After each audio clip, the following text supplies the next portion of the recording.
Bonjour tout le monde, j'espère que vous allez bien, bienvenue sur cette nouvelle vidéo. Je suis ravie de vous retrouver aujourd'hui pour le récap du mois de février.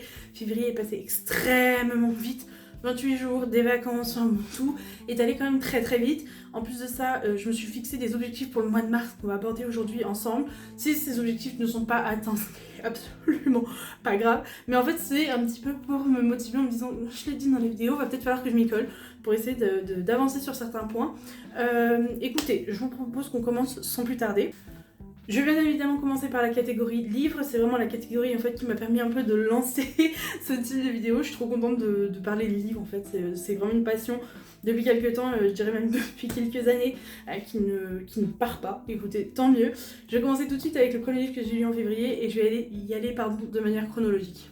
Le premier livre que j'ai lu au mois de février, il s'agit de Mens-moi à l'oreille de Amy Tintera. Je l'ai reçu dans le cadre du prix Relais de cette année pour lequel je suis jury.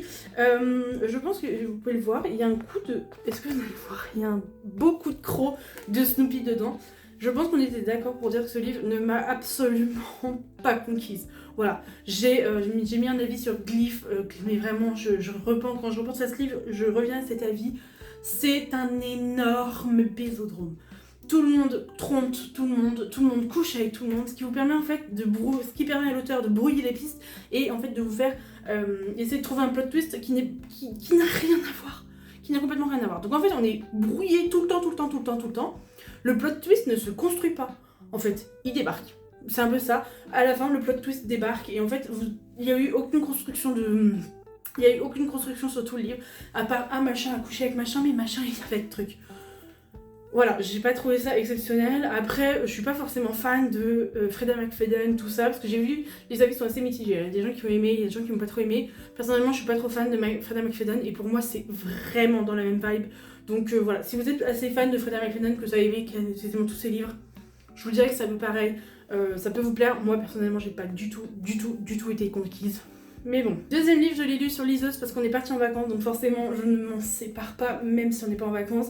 J'ai la Kobo Clara Black and White, vraiment classique, mais tellement pratique. Elle rentre dans mon sac, elle rentre partout, j'en mets partout avec moi. J'ai des livres que j'ai en papier, je les mets sur ma liseuse et je pars avec, comme ça m'évite parfois d'emmener les livres qui sont un peu gros. Bref, j'ai lu Telle mère, telle fille de Kimberly McCrae, pardon. C'est un policier qui se passe entre une mère et une fille. La mère disparaît un jour un petit peu bizarrement, il y a une tache de sang dans la maison, c'est la fille qui la trouve. Bon, c'est un bon, je pense que c'est pour moi ce que j'appellerais vraiment un petit policier, c'est-à-dire que c'est pas non plus le policier de l'année, s'il se passe des choses, mais ça, alors certes il y a potentiellement un meurtre, mais c'est pas non plus très recherché, c'est pas très recherché, c'est pas très addictif honnêtement, même si bon ça reste quand même, enfin j'ai appelé ça un petit policier, ça a pas été franchement, je l'ai pas aimé, mais c'était pas vraiment pas addictif. En plus le personnage de la fille honnêtement m'a gonflé au bout de 10 pages, j'en pouvais plus de son attitude, j'en pouvais plus de sa manière d'être, d'espèce de fille unique, vraiment pourri gâté, donc pour moi c'est vraiment un peu ce qui a gâché le livre. Et comme je vous le disais, c'est clairement pas très addictif. Moi j'ai eu du mal à y retourner. Je l'ai quand même fini, mais j'ai eu du mal à y retourner parce que cette gamine, elle me sortait par les yeux pendant un long moment. Autre livre que j'ai lu du coup pendant les vacances et que j'ai lu sur ma liseuse, il s'agit du syndrome de spaghetti de Marie Vareille. Marie Vareille, j'ai lu Désenchantée, c'est le premier livre que j'ai lu, mais vraiment il fait partie de mes livres préférés et je pense n'en sortira jamais. Je l'ai prêté à tout le monde, je l'ai recommandé à tout le monde, je l'adore, franchement c'est un de mes livres préférés. Et Marie Vareille, si vous avez aimé un de ses livres, vous aimerez tous les livres. Pour moi c'est un petit peu comme Virginie Grimaldi, un peu ces auteurs là en fait, où tous leurs livres sont bien, j'en ai lu plusieurs de Marie Vareille, donc là c'est vraiment quand des romans à lire, quand vous avez besoin d'une petite pause, de vous poser, vraiment du roman en fait, c'est pas du thriller, c'est pas du...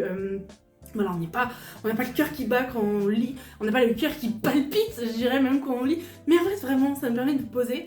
Le syndrome du spaghetti, on suit une jeune fille qui prévoit de rentrer dans la NBA féminine, qui fait beaucoup de basket avec son père, qui est vraiment à fond là-dedans, qui se fait prendre d'ailleurs en école de basket par la suite, et un jour son père meurt. Il meurt en fait d'une maladie dont il n'était pas au courant, et il se trouve que cette gamine et sa sœur sont aussi atteintes par la maladie, et donc fini le basket, fini le rêve de grande basketteuse, et en fait là tout s'écroule, et on va suivre en fait un peu cette reconstruction avec cette gamine du coup qui se dit mais plus de basket, alors que c'est toute sa vie à tourner autour de ça.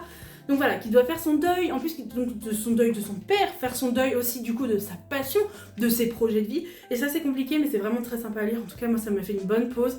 Marie Varel c'est fluide, l'écriture est fluide, c'est bien écrit, c'est très agréable, j'adore. Donc voilà, je ne pourrais que vous le recommander. Excusez-moi pour la luminosité, je filme face à la fenêtre parce que du coup il fait beau. Et je me suis dit, vas-y, c'est l'occasion. Et non, donc excusez-moi. Je suis rentrée à la maison, j'ai reçu la sélection du mois de février pour le prix Relais. Et le premier s'agissait du roman Roman de gare de Philibert. Alors, je n'irai pas à dire que c'est un torchon, tout ce que vous voulez, c'est juste ça ne m'a pas plu, mais alors pas plu du tout. Pour moi c'est vraiment un livre écrit par un prof de français. Alors en l'occurrence il est journaliste, mais bon c'est pas grave. Un prof de français pour les profs de français. C'est un livre extrêmement barbant qui n'apporte absolument rien à mon sens. Tout ce que je vous dis ça reste mon avis personnel et je ne vous empêche à aucun moment d'aller le lire. Mais j'ai vraiment pas aimé. On suit en fait un gars qui part avec son pote faire un peu les nomades, donc prendre des trains plutôt commerciaux, monter dans des trains commerciaux et se balader un peu comme ça. Je sais plus exactement, pour vous dire ça m'a tellement lassé que je ne sais plus. Je crois que ça s'appelle des hobos et en fait on les suit. Mais déjà on dirait que l'auteur est surexcité. On passe d'un sujet à un autre, on sait même pas pourquoi. C'est un bordel déjà, donc des fois on a du mal à suivre ce qu'il veut raconter. Et ce livre, c'est un peu du vide. Pour moi, c'est un peu du vide. Il se passe rien. Il a son acolyte, il s'appelle Simon, mais des fois, il l'appelle Buck. Alors du coup, ça fait Simon, Buck. Alors du coup, dans toutes les lignes, ça change.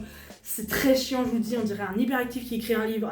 Un prof de français hyperactif qui écrit un livre pour les profs de français. Je pense que j'ai détesté ma lecture. Je l'ai lu pour Prix Relais. Encore une fois, c'est mon avis, je ne le qualifierais pas de torchon ni rien parce que là vraiment, voilà, je pense que ça plaît à des gens et ça a plu à des gens, donc voilà, je pense qu'il peut trouver son public, mais alors vraiment moi ça a été une catastrophe. Dernier livre et aussi du prix Relais, c'était la sélection de février, du coup j'ai réussi à lire les deux sur février. Il s'agit de Prisonnière de Béa Paris. J'ai bien aimé. Voilà, là on est sur un des premiers prix Relais que j'ai bien aimé. On est sur un policier qui, pour moi c'est des histoires qui ont déjà été un peu visitées, donc voilà, il n'y a rien de nouveau. C'est une jeune fille qui est orpheline un jour, qui finit par être orpheline, son père décède malheureusement et elle fuit à Londres du coup. Elle rencontre une certaine femme qui s'appelle Caroline qui va l'aider à s'en sortir, qui va la prendre comme femme de ménage et cuisinière, elle va se faire des amis, tout ça, sa vie va reprendre. Et en fait, Caroline, deux de ses amis travaillent au journal Exclusive et le patron d'Exclusive, de fil en aiguille, en fait, se marie avec notre héroïne qui s'appelle Aurélie. Aurélie et ce patron se marient sous contrat qu'elle puisse récupérer 100 000 $ au bout d'un mois et ensuite ils divorceront, lui pour faire quelque chose, elle pour faire ses études. Bref, sauf que bien évidemment, je pense que vous en doutez du plot twist, tout ne va pas se passer comme prévu. Mais là, contrairement à Maman à l'oreille, le plot twist est monté. Donc, alors moi j'ai pas deviné, pourtant je suis une experte pour deviner les plot twists. Je n'ai pas deviné, mais ça sort pas de nulle part. Donc c'était quand même bien, je trouvais que bon, les chapitres sont hyper courts. Donc en fait ça reste quand même, ça s'enchaîne bien, on arrive à bien accrocher. J'ai bien aimé, après c'est une histoire, pour moi c'est un peu du déjà vu je dirais, si vous avez l'habitude de lire du policier. Voilà, le mariage arrangé qui en fait tombe sur un psychopathe, on a l'habitude j'ai envie de vous dire. Mais bon, sinon les chapitres sont courts, c'est quand même, voilà, ça a quand même un côté un petit peu sympa. J'ai quand même bien aimé ma lecture, donc voilà, je considère que malheureusement je ne vais pas démonter quand même tous les livres que je vais recevoir avec le prix Relais, ça sera un petit peu compliqué, mais celui-là m'a bien plu. Je vais passer maintenant à la catégorie BD, j'en ai qu'une en physique, l'autre j'ai pu la lire en service presse, donc je l'ai lu directement sur mon ordinateur. La première, Salomé la Hoche en colis. Quelle merveille! Salomé la Hoche, si ce nom vous dit quelque chose, c'est peut-être parce que vous avez entendu parler de Ernestine, qui est également dans ma bibliothèque. C'est des dessins, alors là vraiment son style, je le trouve incroyable. C'est des dessins hyper colorés, assez enfantins, on dirait presque une BD pour enfants, mais alors c'est très loin d'être une BD pour enfants. C'est une sorcière qui fait que de la merde, elle est odieuse, elle est casse-pied pour tout le monde, elle pense qu'à elle, tout ça. Et un jour on lui dit, bah écoute, soit tu fais une bonne action, soit tu n'es plus sorcière et tu meurs, on te retire tes pouvoirs et tu meurs. Donc là c'est un peu la panique à bord, elle se retrouve à du coup faire une bonne action. Mais c'est vraiment ce que j'aime avec Salomé la Hoche, c'est ce côté décalé. C'est-à-dire que les dessins, c'est coloré, c'est enfantin, c'est sympa. Enfin voilà, on est vraiment sur des dessins assez... on n'est pas sur du grand dessin comme je peux aimer, mais l'histoire est excellente, on rigole en fait. Elle est vraiment, je trouve que Salomé Laroche est franchement pour moi c'est une des auteurs de BD préférées. J'ai d'ailleurs une vidéo qui va sortir bientôt, j'ai fait un stock de BD, j'ai trop hâte de vous en parler. Mais bref, franchement Okuli, je l'adore. Vous pouvez le trouver sur Vinted, j'ai vu que des fois il sortait, moi je l'avais pris neuf chez Deux Citres il me semble, mais j'adore et j'ai trop envie de lire tous ces livres. La deuxième BD, il s'agit de 9 secondes, la civilisation du poisson rouge de Morgane Navarro. C'est une BD que j'ai lue en relais, en prix, je vais y arriver, en service presse, pardon. Donc du coup, je l'ai lu directement sur mon ordinateur. Pour moi c'était très intéressant, dans le sens où c'est vraiment ça regroupe énormément d'articles scientifiques, énormément de recherches vulgarisées qui du coup est à portée de tous. On nous explique un petit peu comment tous ces algorithmes en fait ont été vraiment étudiés sur le cerveau humain. C'est très intéressant. Aujourd'hui je vous dirais par contre, je l'ai lu, je ne l'achèterai pas dans le sens où maintenant que je l'ai lu, je sais, mais c'est vraiment très intéressant de plonger là-dedans, de plonger un petit peu, comprendre un peu ce qui se passe, et la manière dont ça a été vulgarisé, c'est vraiment adapté. Après, niveau on va dire graphisme, tout ça, on est vraiment sur des dessins très simples, des couleurs très limitées, donc vraiment en fait, la BD est vraiment faite pour se concentrer que sur le sujet et pas forcément sur ce qu'elle peut représenter. Moi, quand je vous disais, en fait, je l'ai bien aimé, j'ai beaucoup aimé parce que je trouvais ça super intéressant. Après, voilà, je l'ai lu, je la relirai pas, c'est sympa une fois, mais peut-être pas 50. Au niveau des reportages, du coup, je vais rajouter cette catégorie dans cette vidéo. Je sais qu'elle sera pas toujours présente, mais ce mois-ci, j'ai pu regarder 2 reportages qui m'ont vraiment marqué. J'ai regardé en premier le procès de Maurice Papon qui est disponible sur France TV. C'est un procès de quelqu'un qui a œuvré pendant la Seconde Guerre mondiale pour les nazis. Et pareil, c'est encore une fois quelque chose, j'ai trouvé ça hyper intéressant dans le sens où en fait ce procès se passe quand même plusieurs années après la fin de la guerre. Et c'est donc un procès de crime pour crime contre l'humanité. Et c'est hyper intéressant de voir comment les choses se montent en fait d'un point de vue justice. Cet homme qui en fait a fait les choses parce qu'on lui demandait de les faire, mais c'est tout, qui réfléchit pas trop à toute la partie humanité derrière, c'est extrêmement... J'avais regardé exactement sur France TV du coup, j'avais regardé le procès de Klaus Barbie. Ces 2 procès pour moi qui sont hyper différents. Alors c'est hyper intéressant de voir déjà leur stratégie, on va dire, pour dire non mais j'ai fait ça mais j'ai pas fait un crime contre l'humanité, j'ai fait ça un peu mais... Enfin, ils essaient de se défendre. Donc on a les avocats qui se défendent, on a les avocats des accusés, les avocats du coup des victimes, il y a des gens qui viennent témoigner à la barre. Franchement, si vous avez l'occasion et si vous êtes intéressé par ce genre de reportage, je les trouve très bien faits, dans le sens où on a autant des vidéos du procès qu'on a aussi des personnalités qui étaient présentes pendant le procès qui redébriefent un peu. J'ai trouvé ça hyper intéressant. Les images n'ont pas forcément besoin d'être vues, moi en tout cas je les écoutais. J'ai mis la vidéo mais je les écoutais beaucoup, je regardais de temps en temps parce que Maurice Papon c'est un sanguin, c'est hilarant. Enfin c'est hilarant. Franchement le procès en lui-même n'est pas drôle du tout, on parle de crime contre l'humanité, c'est vraiment pour moi c'est je pense un des pires, mais la manière dont il ne veut pas assumer en fait, c'est vraiment la manière dont il veut se défiler, il ne veut pas assumer. À un moment il s'énerve et j'ai trouvé ça, mais je me suis dit mais c'est drôle parce que vraiment il est gonflé quoi, juste assume. Bref, pour moi c'était un reportage où du coup Klaus Barbie je l'ai vu en janvier, mais c'est vraiment si vous êtes intéressé par l'histoire tout ça, j'ai trouvé ça hyper intéressant. On change on va dire d'ambiance. Je vais aussi regarder le reportage sur les baleines de Natou.